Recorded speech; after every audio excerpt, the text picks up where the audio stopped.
Heddi eto. Dyn ni'n mynd i wneud 30 eiliad o gwaith heddi gyda 10 eiliad o'r rest. Mae 30 eiliad cyntaf yn dechrau mewn 5, 4, 3, 2, 1, bodyweight squats, bant ni.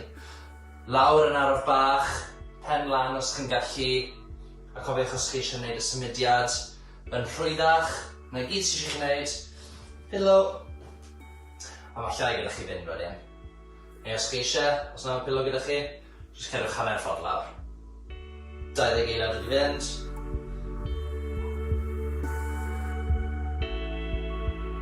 Tri, 2, 1, 10 eiliad. Ok, tro yma, dyn ni'n gorfod ar y soffa, coesau o'r blaen. 5, 4, 3, 2, 1. Mae hwn yn mynd i fod yn anodd. Os chi eisiau gwneud yn rhwyddach, rhowch eich coesau. Cyfych sy'n ddyrioch. Breichau hefyd. 10 eiliad wedi fynd.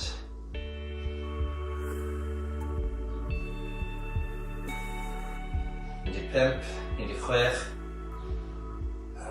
Os chi eisiau gwneud y bach mwy anodd, cico eich coesau. 4, 3, 2, 1. Ok, 10 eiliad. Nôl â ni i'r squats nawr. 1 round wedi wneud. 4, 3, lan ar eich trad. 1, 30 eiliad. 2, 3, araf bach. Lan â ni, cofiwch gwythio'r trad mewn i'r llawr os chi'n gallu. Siwch ddim dod lan ar eich tiptoes fel mwyn dweud.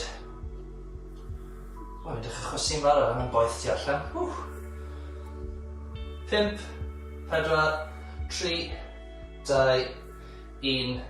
Brilliant. 10 eiliad. Ar y soffa. Cofiwch pengluniau mewn os chi eisiau gwneud yn rhwyddach. Allan os chi eisiau gwneud yn anoddach.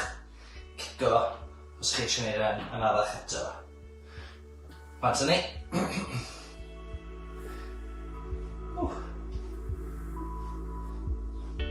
5. O na, mae'r postman yn dod yn gres i wedi clywed e. Ok, 10 eiliad. Aros ti fyna. Paid.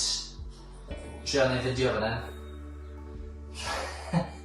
4, 3, 2, 1. Lan ni. A bant ni. Squats. Trydydd tro tro yma. Neu trydydd round, sori. Cofiwch araf bach. 10 eiliad wedi fynd. 15. Come on, doliwch ati. Dwi'n gwybod bod eich llosgi. Dwi'n gwybod bod chi falle bach yn chwysu bach, fel fi. 3, 2, 1, 10 eiliad, come on. 30 eiliad olaf.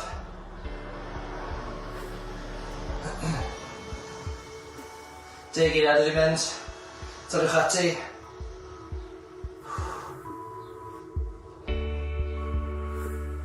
Pimp.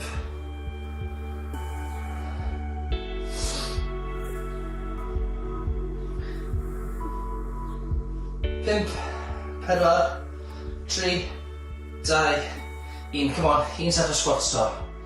Un to, ni bron i gorffen. Fi'n gwybod wedys i hwnna oedd hwnna, ond na, na'n un to. Ar eich trad.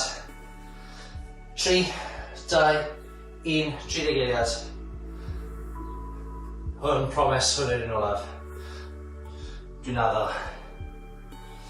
10 eiliad wedi mynd. Rwy'n eich cawod na ar ôl hwn. 15. Aros hwnna. Oi, aros hwnna. Paid. 5, 4, 3, 2, 1. Dyna ni. Diolch yn fawr iawn i chi. Diolch i ti hefyd, Gracie. Byddwn i chi wythnos nesaf.